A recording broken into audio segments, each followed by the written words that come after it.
கேள்வி பார்வையாளருக்கு வணக்கம். இந்த நேர்காணலில் நாம் சந்திக்க இருக்கும் சிறப்பு விருந்தினர் தமிழ் புலிகள் கட்சியின் மாநில செய்தி தொடர்பாளர் முத்துக்குமார் அவர்கள். வணக்கம். வணக்கம். கமலனுடைய அந்த தக் லைஃப் படம் தொடங்கியிருந்தே பல்வேறு சர்ச்சைகள் எழுந்துள்ளது. குறிப்பாக பார்த்தோம்னா கமலஹாசன் அவர்கள் தமிழ்ல இருந்து தான் கன்னடம் இருந்து என்று தற்போது கர்நாடக உயர்நீதிமன்றம் வரைக்கும் சென்றிருக்கிறது. கூடுதலாக பார்த்தோம்னா நீங்க மன்னிப்பு கேட்கணுன்ற மாதிரியான ஒரு கேள்வியை கூட நீதிபதி வச்சிருக்காங்க. இந்த சம்பவத்தை நீங்க எப்படி பாக்குறீங்க? அவரு நீதிபதி பேர் வட்டால் நாகராஜா, நீதிபதியினுடைய பேர் நாகப்பிரசன் தான் நினைக்கிறேன், நாகராஜ் இல்லை. ஏன்னா ஒரு நீதிபதி முதல்ல கமலஹாசனை பார்த்து அவர் கேட்கக்கூடிய கேள்வி, நீங்க என்ன வரலாற்று ஆய்வாளரா மொழியியல் அறிஞரான்னு கேட்கிறாரு. மொழியியல் அறிஞர்கள் தான் இப்படி ஒரு கருத்து தெரிவிக்கணும் அவசியம் இல்லை, வரலாற்று ஆய்வாளர்கள் தான் இப்படி ஒரு கருத்து தெரிவிக்கணும் அவசியம் இல்லை. மொழி குறித்தான புரிதலை வரலாற்று ஆய்வாளர்கள் வரலாற்று அறிஞர்கள் சொன்ன தகவலை படித்து தெரிந்து கொள்வதன் மூலம் அல்லது கேட்டு தெரிவதன் மூலம் புரிந்து கொள்ள முடியும். இப்ப தெலுங்கு மொழி, கன்னட மொழி, மலையாளம் மொழி தமிழ்ல இருந்தா பிறந்ததுன்றதுக்கு பல்வேறு ஆதாரங்கள் இருக்கு. நிறைய ஆதாரங்களை சொல்ல முடியும், அந்த வார்த்தைகளே சொல்ல முடியும், இலக்கண மொழியிலே சொல்ல முடியும். இன்னும் சொல்ல போனா அங்க எதிர்ப்பு கொடுக்குற அத்தனை பேருமே 2000 ஆண்டுகளுக்கான வரலாறு தான் சொல்லிக்கிட்டு இருக்காங்க. 2000 ஆண்டுகளுக்கு முந்தைய வரலாறு சொல்லலை. இங்க அப்படி இல்லை, தமிழுக்கு அப்படியேப்பட்ட வரலாறு இல்லை. தமிழுக்கு அதுக்கு முந்தைய வரலாறு இருக்கு, கல்வெட்டு சான்றுகள் இருக்கு. நம்ம முன்பே சொன்ன பிறகுதான், ஒருவேளை தமிழுக்கு முன்பு கன்னட எழுத்துக்களுடைய கல்வெட்டு சான்றுகள் இருந்தா அதை காட்டி இப்படி பேசலாம்.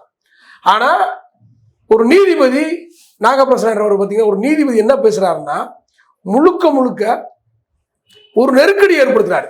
நீங்க லாபம் சம்பாதிக்கணும்னு நினைக்கிறீங்க, ஒரு பல கோடியை சம்பாதிக்கணும்னா நீங்க மன்னிப்பு கேளுங்க. எவ்வளவு பெரிய ஒரு தவறான ஒரு செயல். ஒரு நீதிபதியிடம் இப்படிப்பட்ட வார்த்தைகள் வரலாமா? இது அடிப்படையிலே உங்களுடைய அரசியலமைப்பு சட்டம் ஆர்டிகல் என்ன சொல்லுது? 19/1 ஆர்டிகல் என்ன சொல்லுதுன்னா அடிப்படை உரிமைன்னு சொல்லுது. அதாவது ஒரு மனிதன் கருத்து தெரிவதற்கு அடிப்படை உரிமை இருக்கிறதுன்னு சொல்லுது. இது ஒரு அடிப்படை உரிமையை மீறக்கூடிய செயல் இல்லையா இவர் ஒரு நெருக்கடி தருவது? நீங்க லாபம் சம்பாதிக்கணும்னா, நீங்க கோடிகள் சம்பாதிக்கணும்னா, நானே உங்க படத்தை பார்க்கணும்னு நினைச்சேன், இதுக்கு முன்னாடி ராஜகோபாலாச்சாரி மன்னிப்பு கேட்டிருக்காரு, நீங்களும் மன்னிப்பு கேட்கணும் அப்படிங்கிறது இது எப்படி சரியா இருக்கும்? இல்ல மக்களோட மனசை புண்படுத்துன்னு சொல்றாங்க. நான் என்ன சொல்றேன், மக்களுடைய மனது சில அதாவது ஒரு இந்து மதம் கடவுள் இருக்காங்க, இந்து மத கடவுளை பத்தின செய்திகள் நிறைய இருக்கு. அந்த செய்தியை சொன்னோம்னா புண்படதான் செய்யும், இந்துக்களுடைய மனம் புண்படதான் செய்யும். உண்மை என்ன? இஸ்லாத்தை பத்தி ஒரு செய்தி சொன்னோம்னா அவருடைய மனம் புண்படதான் செய்யும். கிறிஸ்துவ பத்தி ஒரு செய்தி சொன்னோம்னா அவருடைய மனம் புண்படதான் செய்யும். ஆனா கடவுள் மறுப்பாளர்கள், நாத்திகர்கள் அப்ப எப்படி கடவுள் மறுப்பு விஷயத்தை பேசுறது? எப்படி கடவுள் இல்லை அப்படிங்கிற சொல்றது?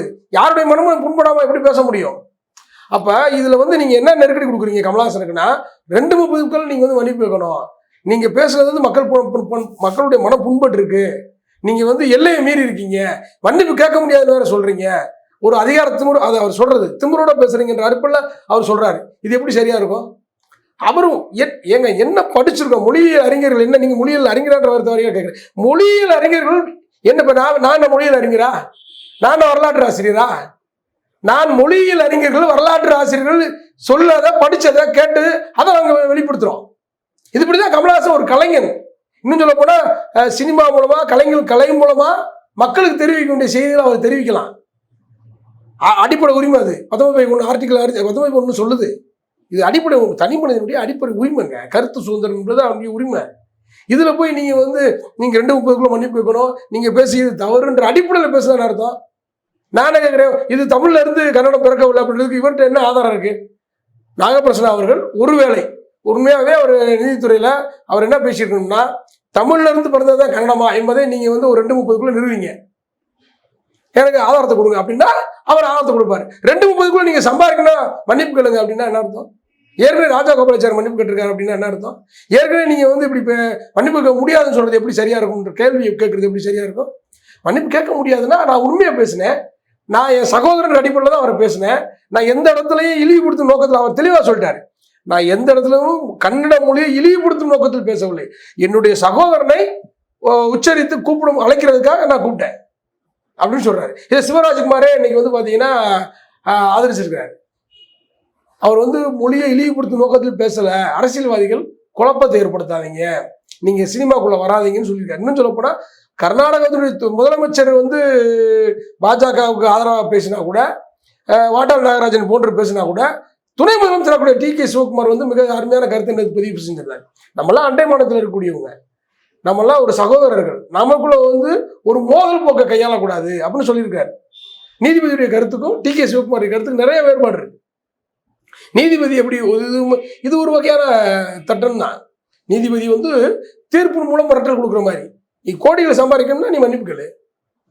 இது இது எப்படி சரியா இருக்கும்? நம்ம என்ன சொல்றோம்னா, தீர்ப்பு என்பது எப்படி இருக்கணும்?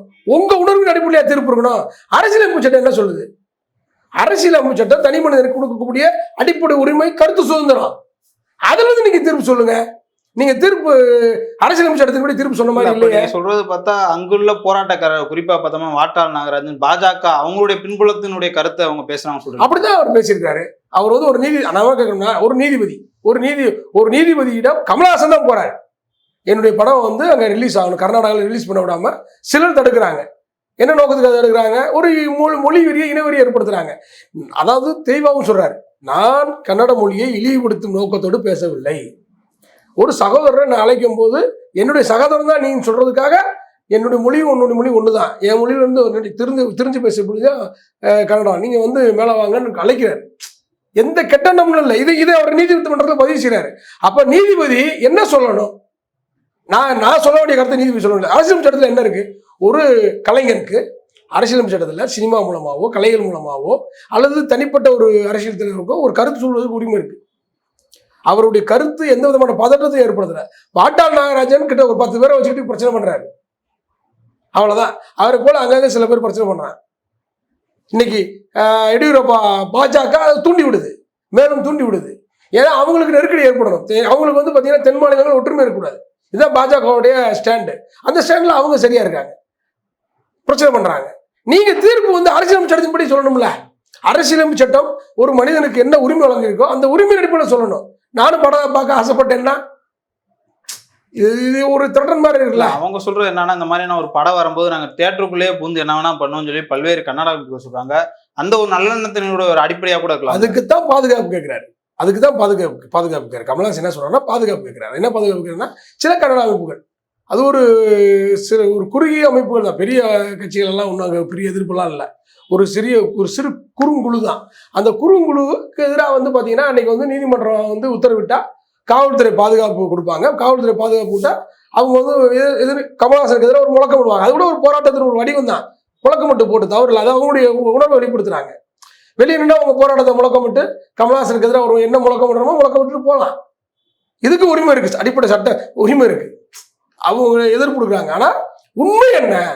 இந்த மொழிக்கும் கன்னட மொழிக்கும் தமிழ் மொழிக்கும் என்ன வேறுபாடு இருக்கு? எந்த அளவுக்கு வேறுபாடு இருக்கு? நம்ம தான் நிறைய பேசிட்டோம். அவன்னாலும் அவனுதான், அவள்னாலும் அவளுதான், உப்புனா உப்பு தான். கிட்டத்தட்ட ஒரு 1000க்கு மேற்பட்ட வார்த்தைகள், நிறைய வார்த்தைகள் இருக்கு. தமிழ் சொற்கள், அதிகமான சொற்கள், இன்னும் சொல்ல போனா தமிழர்களே பேச மறுத்த சொற்கள், தமிழ் சொற்கள், சங்ககால தமிழ் சொற்கள் கன்னட மொழியிலும் தெலுங்கு மொழியிலையும் மலையாள மொழியிலும் தான் இருக்கு. தமிழர்களே பேசுறது இல்லை. அப்படிப்பட்ட மொழிகள்லாம் அங்க இருக்கு, பேசிக்கிட்டு இருக்காங்க. அது கன்னடம் சொல்றாங்க. இன்னும் சொல்ல போனா கோண்டுன்னு ஒரு பழங்குடிகள் இருக்காங்க. அவங்க பேசக்கூடிய 40% மேல தமிழ் சொற்கள் இருக்கு. ஆனா அவங்க அது வந்து கோண்டுன்னு சொல்றாங்க, நம்ம வந்து தமிழ்னு சொல்றோம், அவங்க கோண்டுன்னு சொல்றாங்க. நம்முடைய மொழியிலிருந்து பிரிந்து போனதுதான். அதை நம்ம பலமுறை நம்ம சொன்னதான், ஏற்கனவே சொன்னதான். ஒருவேளை கன்னட மொழி நமக்கு முன்பு பிறந்ததற்கு கல்வி ஒரு கல்வெட்டு சான்று இருந்தா கொண்டு வரட்டும். நீதிபதி இப்படித்தான் கேள்வி எழுப்பணும். கன்னட மொழி தமிழ் மொழிக்கு முன்பு பிறந்ததுக்கான கல்வெட்டு சான்று இருக்கானா அங்க இருக்கிற அரசியல் தலைவர்கள்ட்ட கேள்வி எழுப்பணும். இல்ல, இப்ப படம் வந்து 5ஆம் தேதி ரிலீஸ் ஆகிருக்குது. ஆனா வந்து ஒரு 2 மணி நேரத்துக்குள்ள ஒரு கெடுதிக்கு நம்ம எப்படி சார் பார்க்கலாம்? 2.5 மணிக்குள்ள நீ அனுப்பி வைக்கணும் அப்படிங்கிறாரு. அதுவும் ஒரு டிமாண்ட் சொல்ற, நீ கோடிகளை சம்பாதிக்கணும்னா, நீங்க கோடிகளை சம்பாதிக்கணும், மன்னிப்பு கேட்கணுங்கிறாரு.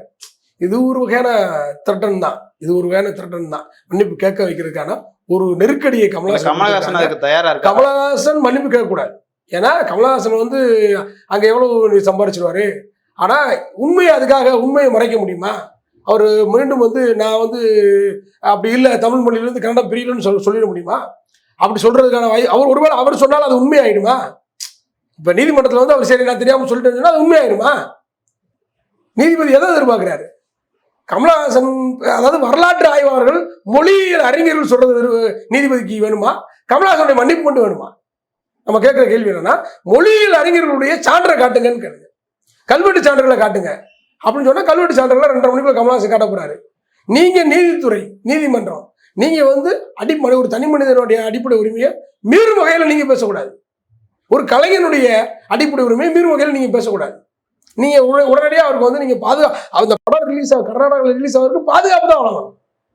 அதை விட்டு நீதிமன்றமே ஒரு மொழி வெறியர்களுக்கு இன வெறியர்களுக்கு ஆதரவான குரலாக இருப்பது மிகப்பெரிய ஒரு வருத்தம் ஏற்படக்கூடிய செய்தியாக தான் இருக்கு.